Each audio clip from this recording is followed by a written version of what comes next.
Bonjour à tous, nous allons donc commencer le montage, la deuxième partie du montage. Donc nous allons commencer par le spool. Donc le spool en fichier, les sorties en acier. D'ailleurs, ces sorties sont en acier, c'est pas vraiment un cadeau, car il existe maintenant l'option des cardans sur roulement, et je pense que c'est l'idée un peu qu'a eu dit, nous vendre ces cardans en option. Ce qui, financièrement parlant, pour nous sera moins avantageux finalement que d'acheter cette pièce. Mais donc, évidemment, pour lui, ça le sera davantage. Ceci étant fait, mettre la flasque. Moi, je l'ai déjà mise.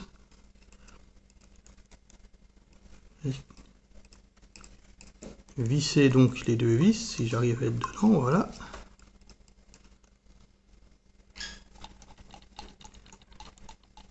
Et ensuite,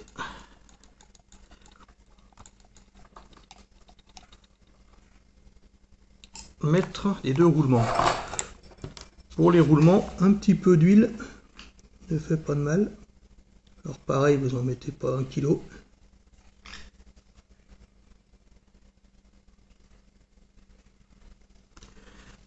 Vous laissez descendre tranquillement.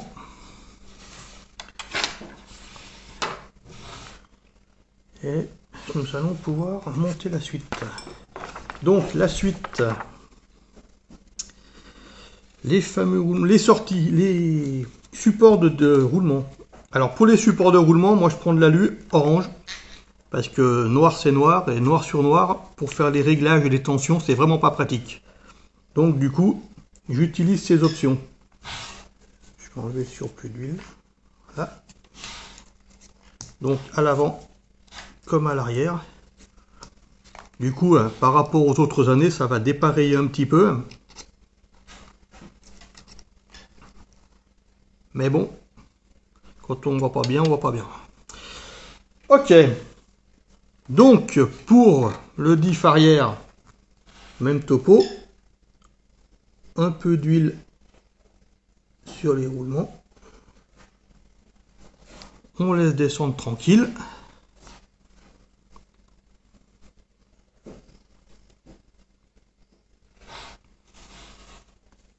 On essuie le surplus. Et on peut monter tout ça. Hop.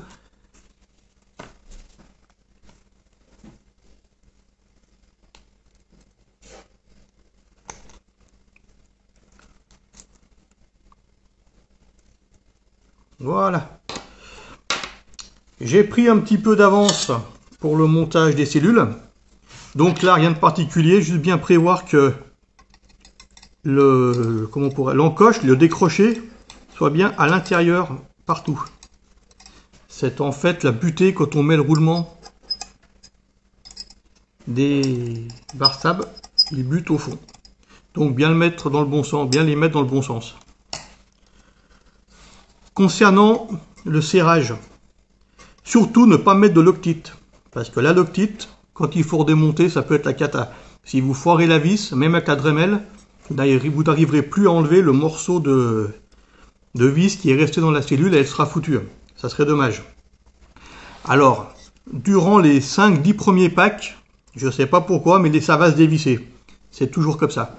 Est-ce qu'il faut que ça se fasse? Est-ce que c'est le carbone qui travaille? Je ne sais pas. Mais il faudra juste, les 5-10 premiers packs, régulièrement vérifier que les vis ne soient pas parties. Et à partir de là, après, ça devrait se tasser.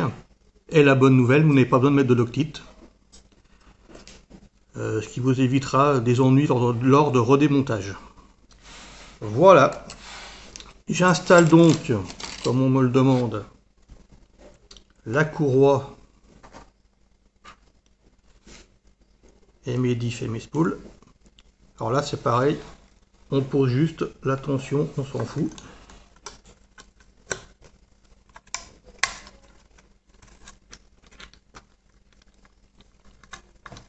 Alors, pareil, on peut choisir le diff haut ou le diff bas.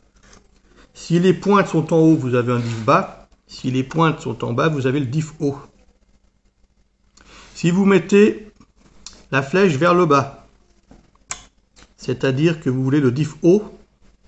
À ce moment-là, vous aurez plutôt de la direction sur l'avant. En mettant, là je parle de l'avant, de la direction. Et si vous le mettez plutôt le diff bas, oui c'est ça, avec la pointe donc en haut, à ce moment-là, vous aurez plutôt de la traction. Pour l'arrière, c'est le même phénomène. Si vous le mettez en haut, vous aurez de la direction. Si vous le mettez en bas, vous aurez de la traction.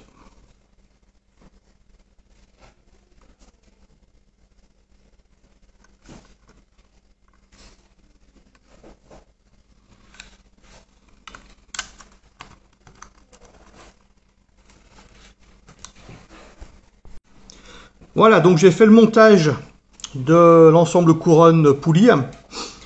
Plusieurs choses à en dire. La première, la pièce centrale où il y a les roulements, c'est du consommable, puisque les roulements ne vont pas faire de vieux os. Donc, soit vous en avez une d'avance, comme ça vous ne vous faites pas avoir, soit autrement, il y a une autre solution, c'est que malgré ce que dit X-Ray, on peut les démonter. Il suffit de passer un tournevis, de forcer un peu fort, et celui-ci donc sort. Vous faites pareil de l'autre côté, vous sortez celui-ci, et pour les remplacer, vous utilisez les roulements des tendeurs. C'est les mêmes.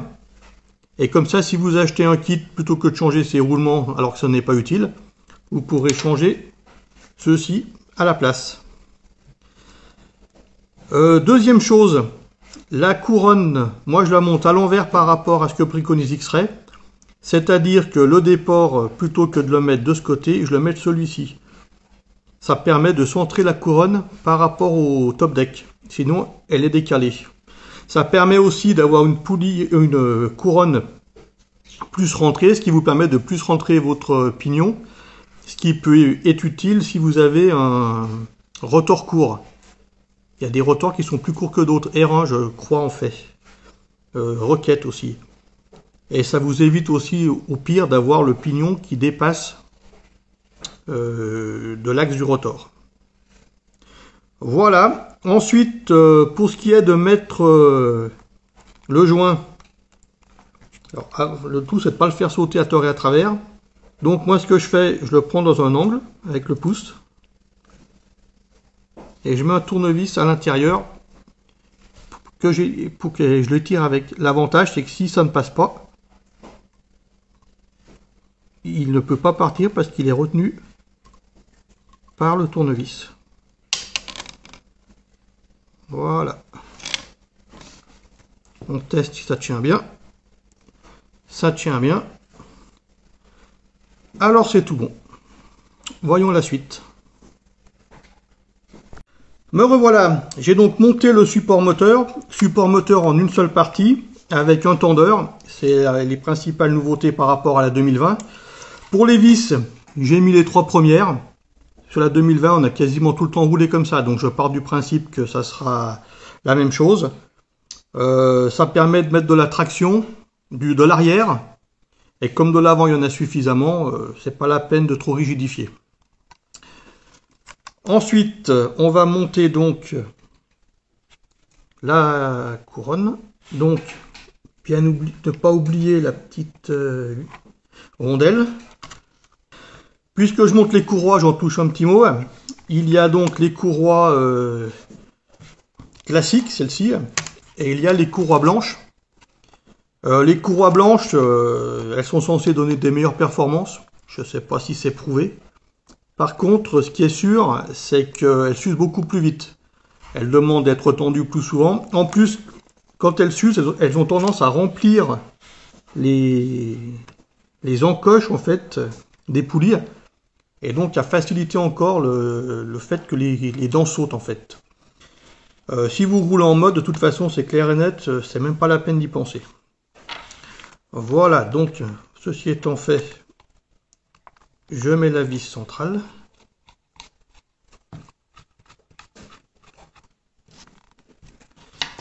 Et logiquement, j'ai terminé.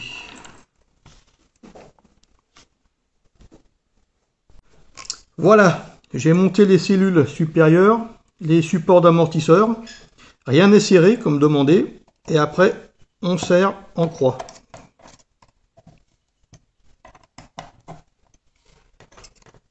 Là. Puis ceux-là, toujours en croix. Je me pose toujours sur un endroit bien plat. La table, c'est l'idéal. Table en marbre, pile poil.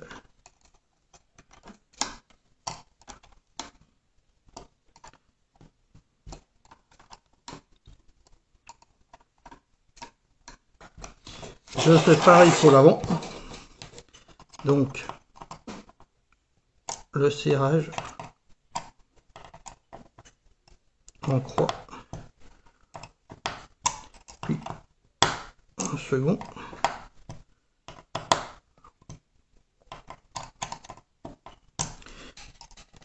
Le serrage final ici.